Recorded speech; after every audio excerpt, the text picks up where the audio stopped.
Welcome back to the Evergreen Local Tri-Cities Edition, your weekly download of what's happening across Benton, Franklin counties, Kennewick, Pasco, Richland, Findlay, and surrounding areas.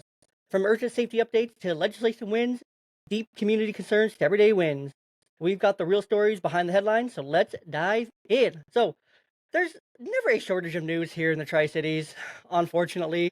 Always something going on, always something to talk about. But first and foremost, right here at the top, I do just want to extend an invitation to all who listen to the Evergreen Local Report here in the Tri-Cities. If you are friends with a local business owner, if you are friends with a local pastor, if you are friends with anyone at a school board, police station, anything like that, that would love to talk about what's going on in our community, local businesses, local organizations, 501(c)(3)s, nonprofits, things like that, please drop me an email or drop me a message over on X or Instagram. DMs are open on both at EVERGREENRPT at X and Instagram, or you can email the show at theevergreenreportpod.com, or you can just simply go to the link in the bio of this episode. And with that, enough of that business right there. Let's jump into the headlines today. So first and foremost, we are talking about a man that was charged with a homicide and a $12 fentanyl death is here.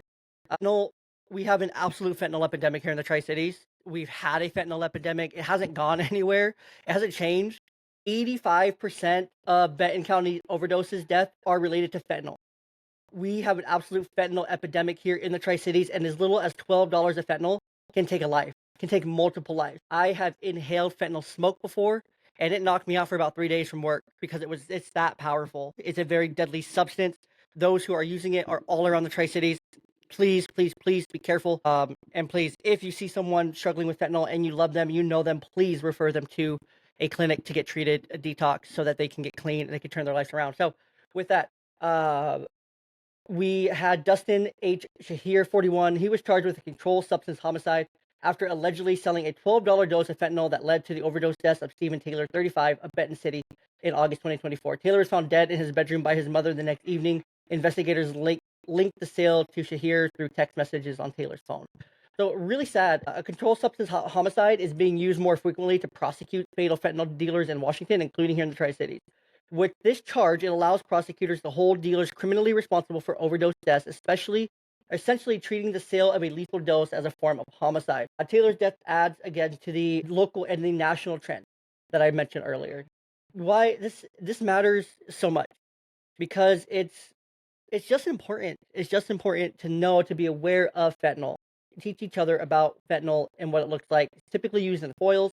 It is a deadly substance. It's not one to play around with recreationally, unlike marijuana or alcohol, which can be done more recreationally. I don't agree with that personally, but those are things that are typically more safe to do recreationally. There isn't really a good level of fentanyl that can be used really in anything.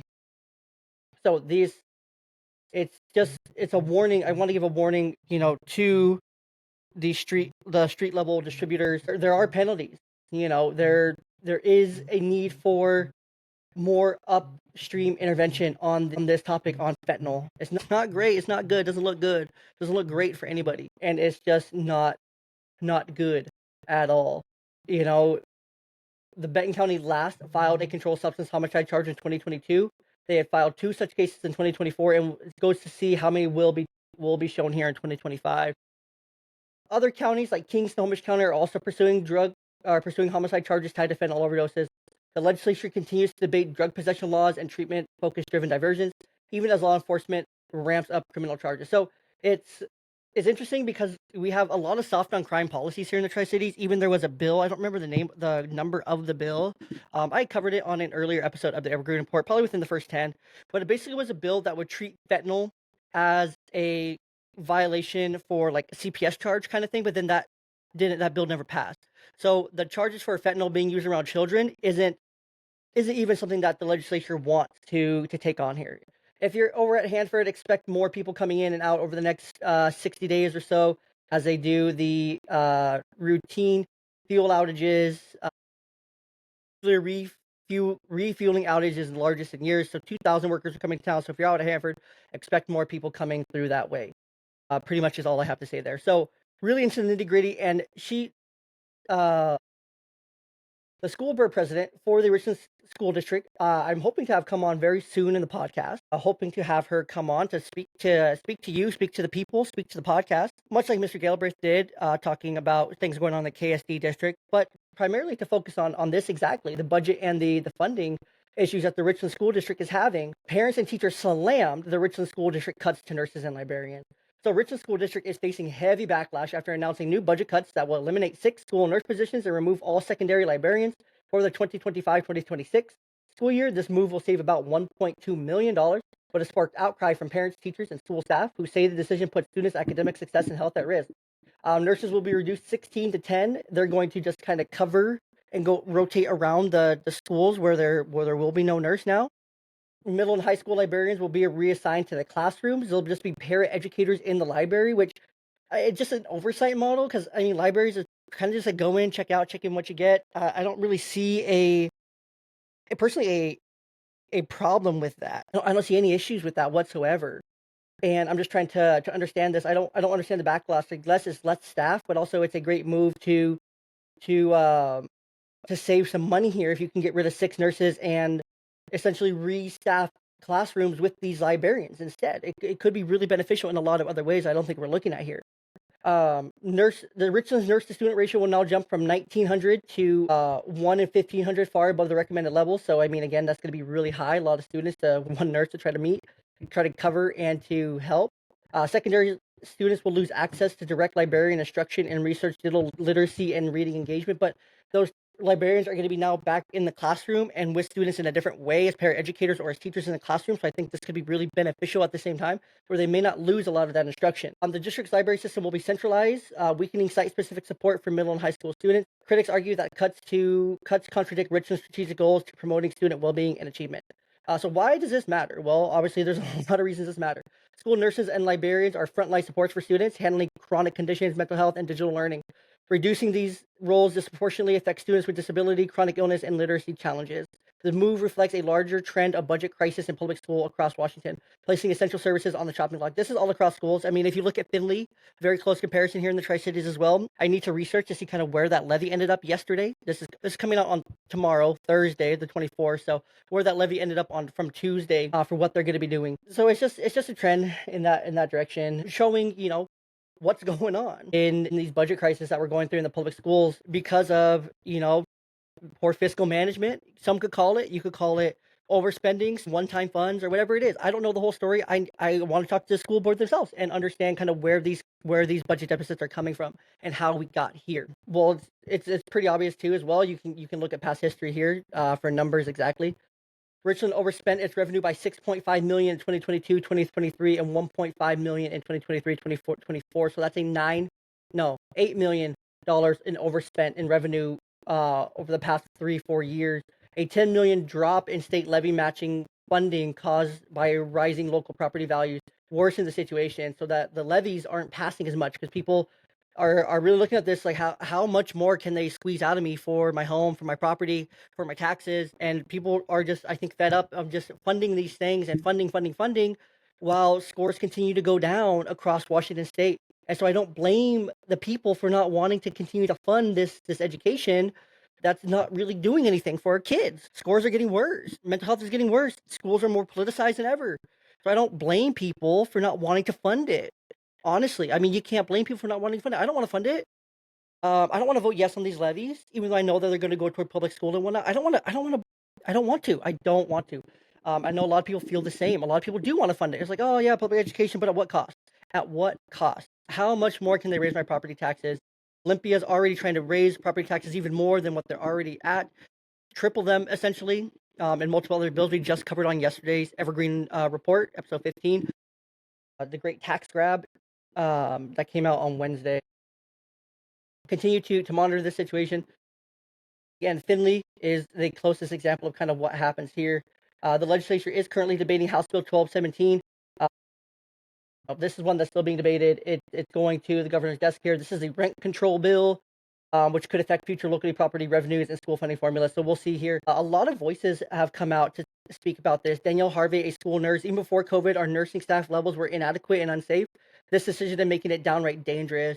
Kim Maldonado, a Hanford High instructional coach, Our librarian teaches critical research skills, engages students in reading, and supports every grade in the subject. Megan Jones, school nurse. Students deserve a learning environment where their health needs are met without delay. This is not it. So essentially, yes, what happens here is that the nurses, if they're not one at the school that day to start the day, there's a health concern, they have to call up and try to get someone to come and respond, kind of thing. I'm not sure how the logistics are going to work out, but that's like my basic understanding of what I'm thinking would happen here. And Rick Jansen is a longtime school board member. I took some things at face value. I apologize on behalf of the board. We should have been watching this more closely. I mean, it is what it is. Budgets are out of control, and hopefully we'll get some answers from the school board themselves here soon. But moving on, we had an incident near the mall. A suspect was charged with harassment and then arrested for flashing a replica gun in a road rage incident. I mean, come on. A 25-year-old Aldo G. Yanis Cabral at North Columbia Center Mall, an area currently under road construction. Yanis Cabral allegedly pulled up next to a emerging car and brandished what appeared to be a handgun before driving away. Kennewick Police later found his car near Clearwater Avenue and North Archer Street, rediscovering a realistic lock-style replica handgun inside. So, brandishing a handgun, a replica firearm, is still treated as a criminal threat. It creates reasonable fear, which it did in this case, according to police. So, he is being arrested and booked for harassment, reckless driving, and driving with a suspended license. So, why does this matter? Well, this is a high traffic area where this occurred near one of Tri-City's busiest shopping areas. Replica firearms, even when not operational, can invoke real fear, cause public panic, and escalate conflict unnecessarily. So, it scares things. Over the recent months here in Washington State, statewide efforts to reduce road rage have included increased WSP patrols, public safety campaigns, and encouraging de-escalation. In Seattle, Spokane, similar incidents involving replica weapons led to temporary lockdowns and emergency responses. Yeah, that's what happens. You know, if these things are near enough to a school, I'm surprised at this one being where it was. There could have been some schools impacted if they had heard about it. Depending on where he was driving, things like that. That schools could have been shut down for this. Unnecessarily. So keep yourself in check while you're driving on the road. Yes, people are rude, terrible drivers, things like that, but it does not mean anything for when it comes to keeping everyone safe. You gotta control yourself. Have to control yourself. This is a really, really big story actually that I wanted to cover next. This is forever chemicals are once again found in Kennewick drinking water. So this is the second year in a row. The city's planning a $20 to $30 million treatment plant to remove toxic forever chemicals. Kennewick's water has again tested above the state action level for a toxic compound from the forever chemical family. Water from the Rainy collector near the Blue Bridge was sampled on March 4th and contained a 16.7 parts per trillion forever chemicals, exceeding Washington's legal limit of 15.5, which that still feels like a lot.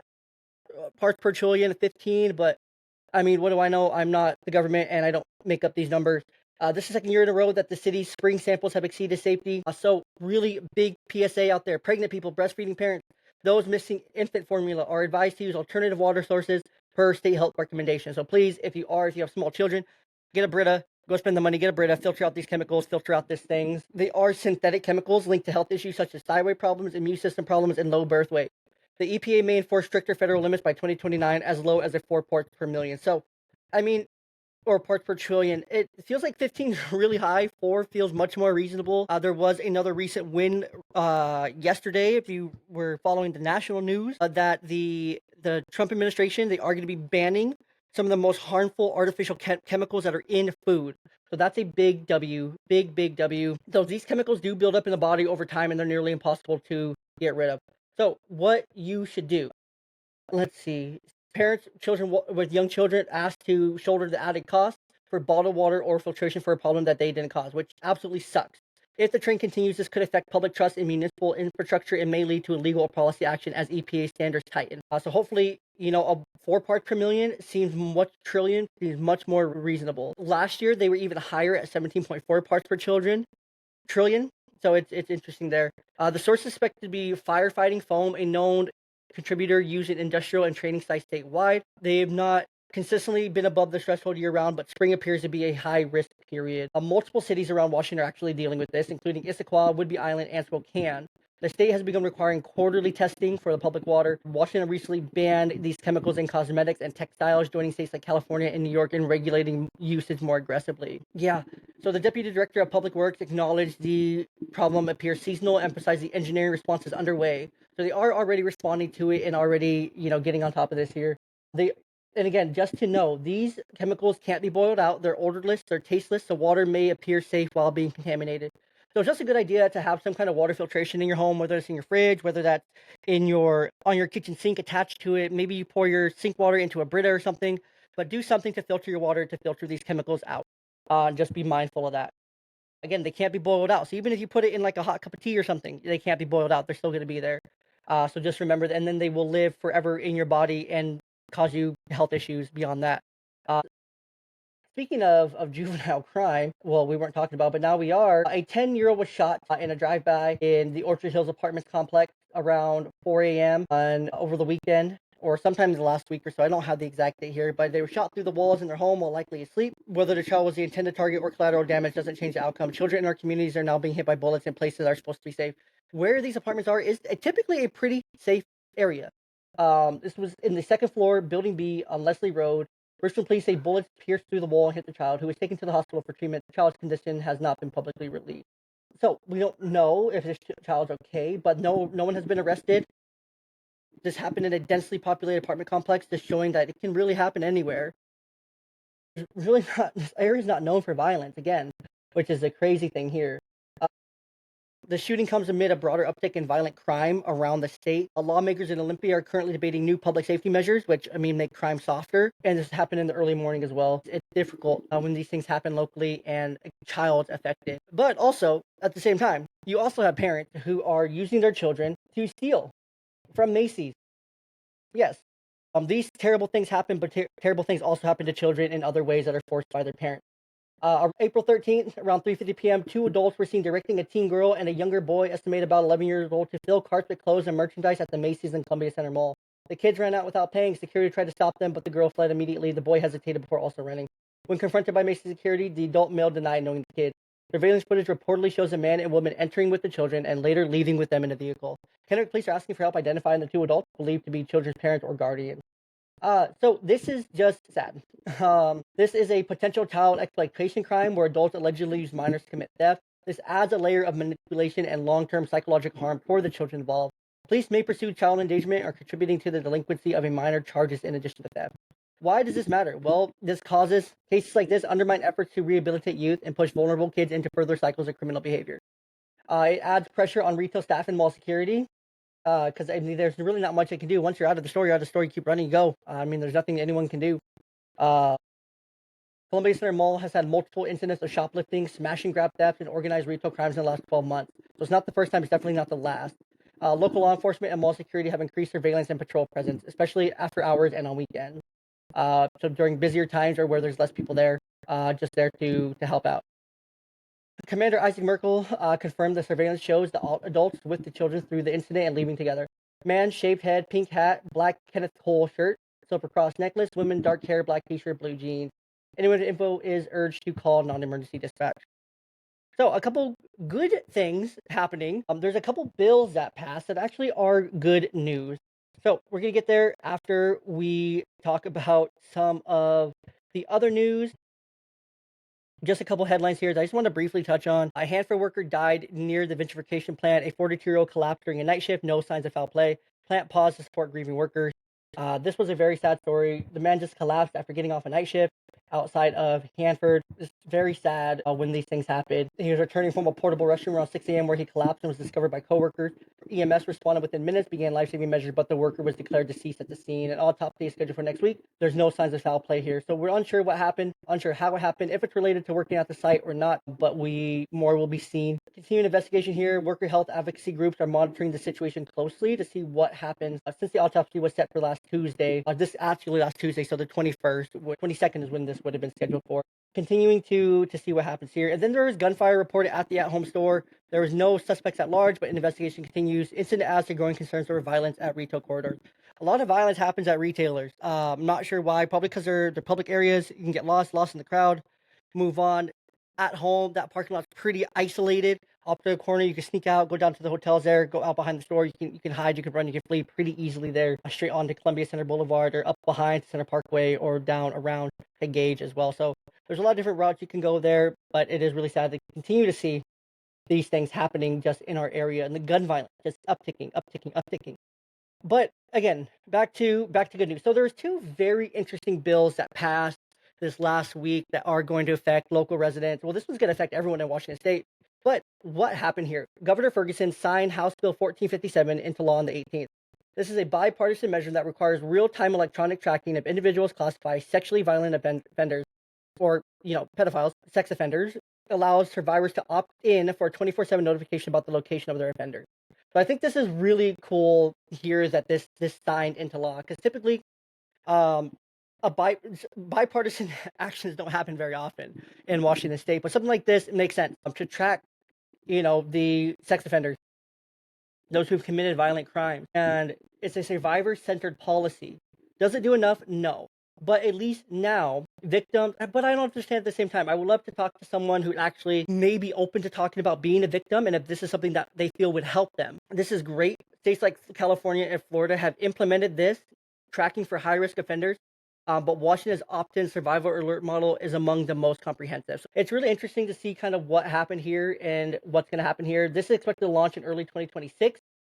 This is just one of the broader pushes to modernize the state victim services and public safety system. So I'm really curious because there's the other side of this coin is like, yes, I want to know where my offender's at, but at the same time, I don't want to know where my offender's at. I don't want to know that he's close and constantly be checking and worrying, because that gives power back to the offender, knowing like how like they shouldn't be out. Period. Like people who commit these sex crimes and these violent crimes, sexually violent predators, as they want to sugarcoat them to be, these sex offenders, rapists, shouldn't be out. Period. They should be getting 3 hots in a cot for the rest of their life. They should be subject to the death penalty. Because essentially you're changing lives forever. Their life should be changed forever. They shouldn't get allowed to be out on any kind of parole, even though they're just being tracked. It's not fair to the victims. Absolutely not. It's not fair. So this is just a very soft on crime, soft way to still release these violent predators back into the community and let them continue to commit crimes, even though they're being tracked. You think they will care? Probably not. Let's see. Another local bill, and I think we've covered this again. The manufactured homes bill, actually sponsored by our local representative, District 8, April Connors. Where is it?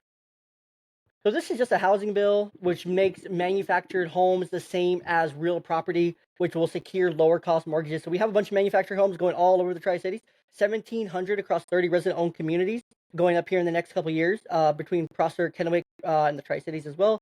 So this helps with those inflated loan rates come back down, because previously they were treated as vehicle loans. Now they're actually going to be treated as real property loans. So this is really great, good housing reform here. So shout out to April Connors on this one. Can't wait to have you on the pod. And of course, Senator Boyke, you're also welcome on the pod anytime. Senator Representative Bernard, even though you declined, still would love to have you on the podcast as well. So let's talk about the Head Start programs and what's going on here, because this is getting a lot of headlines. This is something that is directly affecting my household. My wife is an early Head Start teacher, working for the Benton Franklin Head Start. So it's really something here that got to keep an eye on and that you wanna be aware of going on. So Inspired Center Development Centers in Sunnyside are indefinitely suspending its Head Start and early Head Start programs due to lack of federal funding. More than 400 children, 70 staff members are going to be affected by this. Expected funding that arrived in mid-February never showed up. It's delayed. There's been no official communication if this is going to be renewed or if it's going to be coming at all. The Migrant and Seasonal Head Start, which is still active through July, state funded, will continue to serve over 2,500 children.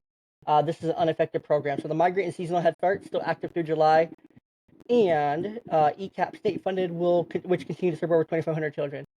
Inspire CEO Jorge Castillo called it unprecedented. In my 31 years, I'm not aware of any delay like this.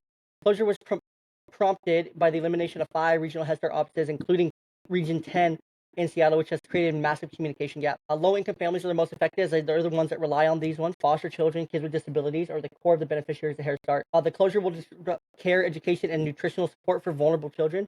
Parents may now be divorced between childcare and employment, with no immediate alternative in place. This adds another pressure to childcare access crisis in the Tri-Cities, with fewer than 1 in 3 families can currently find preschool care. Richland, Kennewick, Pasco already have 900 children on wait lists due to lack of seats in existing early learning programs. Head Start, created in 1965, has served over 40 million children nationwide. I was actually a Head Start kid as well in Berrien, Washington. I love my Head Start there. I absolutely loved it. Made a lifelong friend. I don't know if he remembers me or not. His name is Michael. Michael, if you're ever listening to this podcast, I am still here for you all the time. My good friend, if we're ever able to get in touch, I would love to hear from you. Start. Governor Ferguson budget proposal includes state level ECAP cuts, compounding the issue. So Governor Ferguson's also cutting state level ECAP as well, which is really interesting. that part of his budget cuts. The budget proposals. Okay, it's not Governor Ferguson; it's the Democrats' budget proposal.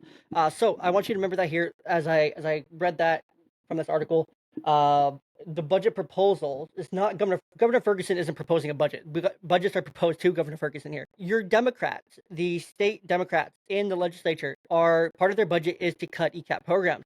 That's a fact. You can go look it up through this. They're wanting to cut state level ECAP programs, which will further compound the issue. The Trump administration is considering full elimination of all federal Head Start programs. So again, I don't think that is good. We need our education gaps to go smaller, and I think it starts younger, so the younger we're able to help our kids and get them educated, the better, not waiting until they get older and older and older as well for that. So eliminating this program would definitely devastate communities. It would not be great. Joel Ryan, the Washington State Association of Head Start and ECAP, more than 1 million parents depend on Head Start. Eliminating this program would devastate communities. I don't think it's a good move. Call it for what it is. Again, it is under consideration by the Trump administration. I don't think it will actually happen because there's too many families, too many constituents that rely on this program for their children. Let's see. But yeah, that's kind of where this is at. So that's happening in Sunnyside, so very close to the Tri-Cities here. Last one here, last story I want to cover real strict. Just kind of a fun one. Have you ever wondered where the most congested places in the Tri-Cities are? Because I never did until I read this article. So where is the worst traffic in the Tri-Cities? So as you probably saw the last like couple years, they put more and more of those little like tickers out, those little tiny um ropes across the road. Those are actually counting how many people drive over those in a certain period of time. So it's a biennial traffic count using the 720 counting devices in 25 jurisdictions to measure road use. The results showed a mixed bag. While some of the most heavily traveled roads like Pasco's Road 68 and G-Way remain congested, major roads have less traffic than they did in 2016. Interesting. Planners also note surprising peak hours that differ from traditional rush hour and a shift in truck traffic patterns, especially in unincorporated areas. Top congested road is, of course, Road 68, with nearly 50,000 vehicles daily. Richland's G-Way dominates the top 10 list with multiple entries, peaking at 41,000 plus daily vehicles. Columbia Center Boulevard is still a traffic hotspot, but has actually decreased by 16% since 2016, which I think is because less people go to the mall in general. I don't think many people are actually going into the mall, going to the mall, shopping at the mall because of just the availability of being able to get your products elsewhere through online shopping, get them delivered right to your home, make it a lot easier, not have to go out. Not have to go and spend mall prices when you can get the same thing online for a discount or less of the price from the same retailers, essentially. There's high truck activity is concentrated in industrial quarters and unincorporated rural zones like Pete Road and Booker Road out in Benton Franklin counties. Traffic is expected to get worse. Projected population growth of 162,000 and 28,000 more vehicles over the next 20 years. So this will continue to be tracked as the biennial reports come out and they plan these and put these into place. Road planning directly affects commute times, public safety infrastructure, spending, and economic development. The data will show upcoming road projects and funding allocation across Tri-Cities. So every time you see like a little road construction going on, like they made here in Kennewick, they made Deschutes and Columbia Center, they made that intersection bigger. They added lanes on both sides, turn lane. They made that road a lot bigger. They're also doing the same thing down on Columbia Center Boulevard and I don't remember the name, but they're also doing a road project down there. So they're slowly doing these road projects to uncongest traffic at these high congest areas. So expect to see more of that as they get this data back, as they start to plan and decide where they're going to improve the infrastructure investment through 2026 and beyond. Especially according for population growth, where new builds are going up and things like that, they're going to have to plan. I would imagine that Clearwater will get an expansion, especially down more towards Badger Canyon, and there will be more and more people living in that area, and they will have to expand the road in some way, shape, or form to make that more accessible. But yeah, I think that's it. That's all the time we got today. If you have any tips for any of these open cases, Pasco, Richland, you can look on their website. Feel free to contact them. I would love if anyone has, like I said at the beginning of the podcast, go and message me on X or Instagram to tell me your local stories, tell me what the heck's going on in your area. In addition to that, very lastly, here the polo I'm wearing is from Four Fathers Apparel. You can go to shop4fathers.com. Daddy and me polo, especially as we get closer to Father's Day. This is a great gift to get for Dad. shopforefathers.com, shop4fathers.com. Use the code YOUNGDAD, YOUNGDAD, to save yourself 20% on your total purchase. So with that wraps up episode 7 of the Evergreen Local Tri-Cities Edition. Whether it's a housing win, safety concern, or community debate, I'm here to unpack it all. I'm your host, Jay. Thanks for listening today, and as always, stay informed, stay active, and stay evergreen. And stay weird, Tri-City. Stay weird, and let's keep being a example to all of Washington State.